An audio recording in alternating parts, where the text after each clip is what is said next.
मराठा समाजाच्या आरक्षणासाठी सातत्याने चिंता आणि चिंतन करणारे अभ्यासक आणि याच प्रश्नासाठी रस्त्यावर उतरून या आंदोलनामध्ये झोकून देणारे आंदोलक असे दोन प्रवाह सध्या महाराष्ट्रामध्ये दिसून येत आहेत।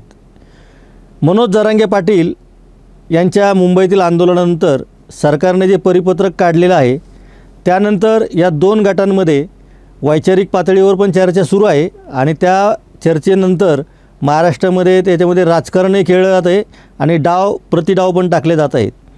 अभ्यासकांनी एक गोलमेज परिषद घेतली आणि तिथं या सगळ्या मराठा आरक्षणाच्या प्रश्नावर एक चिंता व्यक्त केली आणि याच परिषदेला मराठा आरक्षण समितीचे जे प्रमुख आहेत राधाकृष्ण विखे पाटील त्यांनी गोलमेज परिषदेच्या ऐवजी गोलमाल परिषद म्हटलं आणि माझ्याशी या गोलमाल परिषदेच्या लोकांनी संवाद साधला नाही। त्यांनी जर संवाद साधला असता तर मी त्यांना पूर्ण माहिती दिली असती असं विधान केलेलं आहे।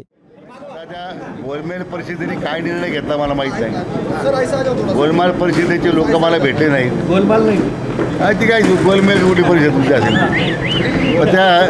ते काय मला भेटले नाही। ते आता ते जर मला भेटले त्याने काय निवेदन दिलं तर मी बोलायला सविस्तर काय आपण केलं आहे। मी सगळे मीडियाला सांगितलं आहे की त्या परिस्थितीत लोक जर मला भेटले तर मी त्यांना स्वतः बोलवून घेईन, त्याची चर्चा करीन, पण त्यांचा जो काही गैरसमज असेल दूर करीन। आपण मराठवाडा मुक्ती दिनाच्या निमित्तानं ऑलरेडी काही जिल्हे दाखले दिलेसुद्धा दाखले। अभ्यासकांमध्ये आणि आंदोलकांमध्ये नेमकं काय सुरू आहे हे आपण आज समजून घेणार आहोत।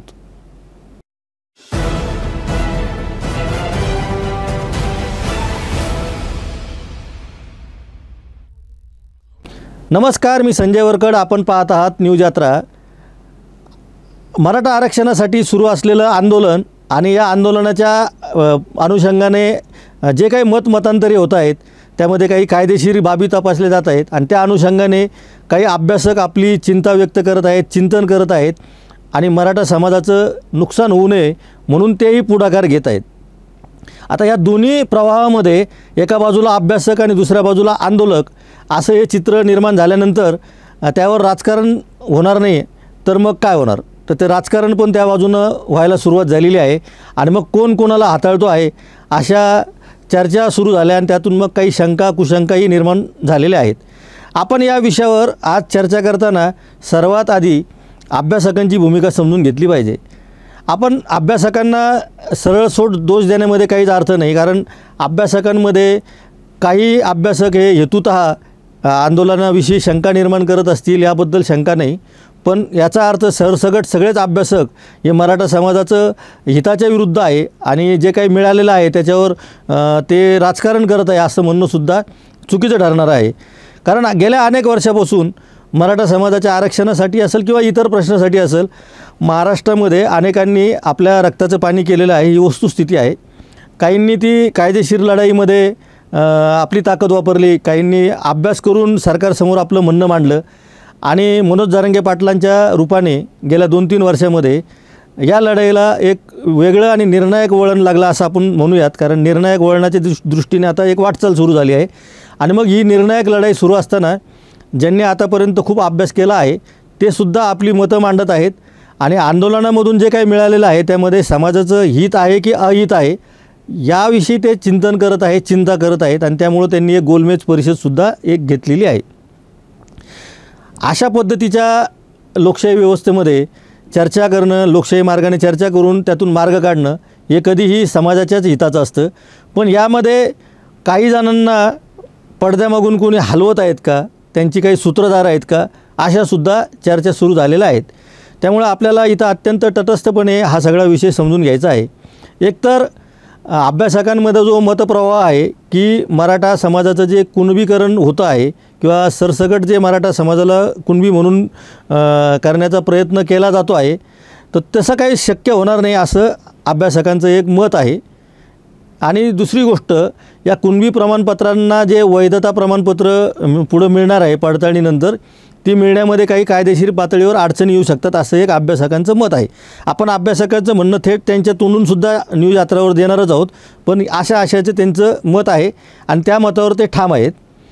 आणि यामुळं मराठा समाजाला या कुणबींचं पूर्ण आरक्षण मिळू शकत नाही आणि त्यामुळं मराठा समाजाचा यामध्ये फायदा होत नाही असं अभ्यासकांनी एक मत मांडलं आणि त्यावर जवळपास सगळ्यांनी शिक्कामोर्तब केल्यासारखीच त्या परिषदेमध्ये झालेलं आहे.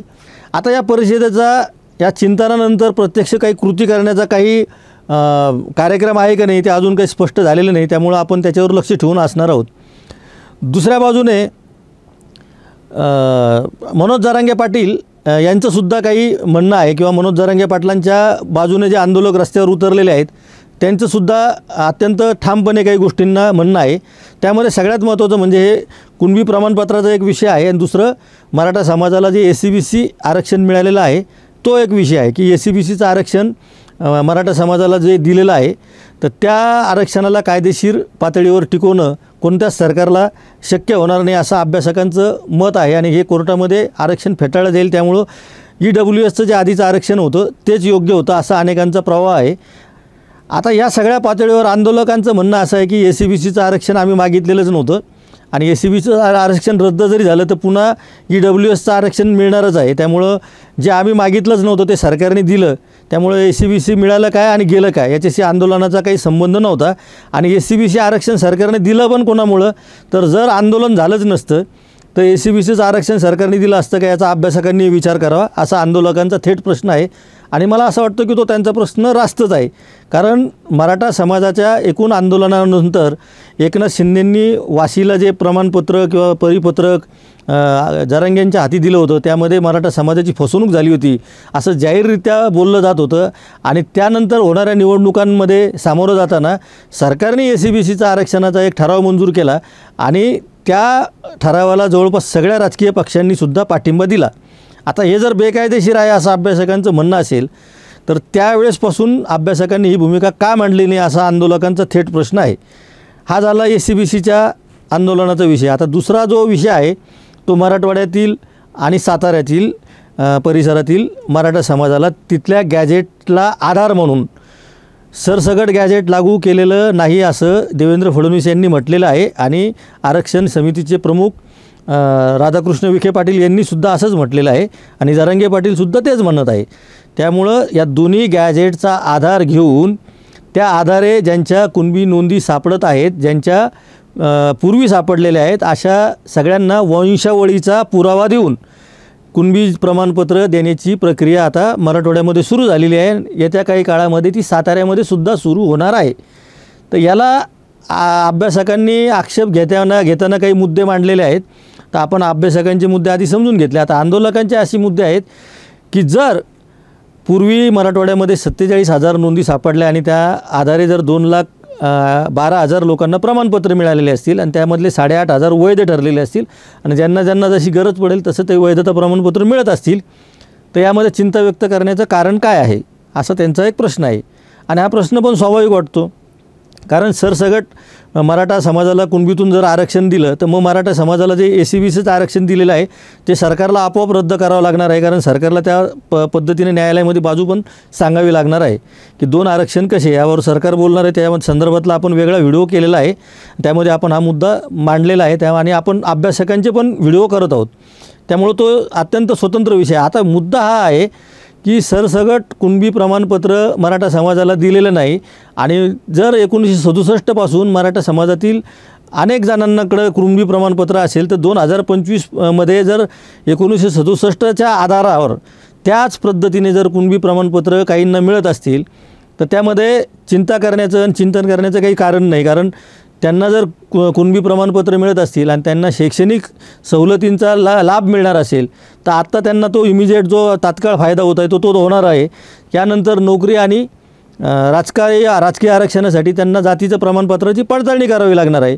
तर त्यावेळेस ज्यांना ते पडताळणी होईल आणि त्या पडताळणीतून ज्यांना प्रमाणपत्र मिळेल तर ते त्याचा लाभ घेऊ शकतील. आणि यामध्ये सुद्धा एखाद्या प्रमाणपत्राविषयी काही आक्षेप असेल तर त्याला न्यायालयामध्ये आव्हान देता येऊ शकतं. आता इथं एक मुद्दा आवर्जून नमूद करावा असं वाटतो की जसं कुणबी प्रमाणपत्र मिळालेल्या व्यक्तीला न्यायालयामध्ये आव्हान देता येतं तसंच OBC जातीचं प्रमाणपत्र मिळालेल्यांनासुद्धा न्यायालयामध्ये आव्हान देता येतं.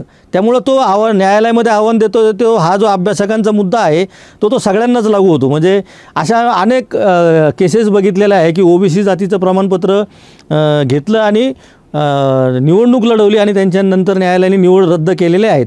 आपण जे प्रसिद्ध विधिज्ञ BL सगर किल्लारीकर यांची जी मुलाखत घेतली होती त्यामध्ये त्यांनी त्याचं उदाहरणासह स्पष्टीकरण केलेलं आहे. तर हा नियम ओबीसींनाही लागू होतो. तोच नियम कुणबी प्रमाणपत्र घेऊन ओबीसी आरक्षणाला जे पात्र होतील अशा मराठ्यांना सुद्धा तोच नियम लागू होणार आहे. तर हा एक आंदोलकांचा मुद्दा आहे.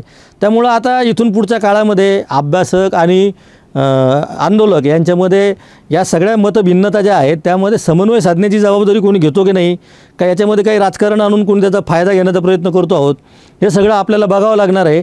आपण फक्त विषयाची उकल करण्याचा प्रयत्न करत आहोत. आपल्याला अभ्यासकांनाही दोषी ठरवायचं नाही, आंदोलकांनाही दोषी ठरवायचं नाही.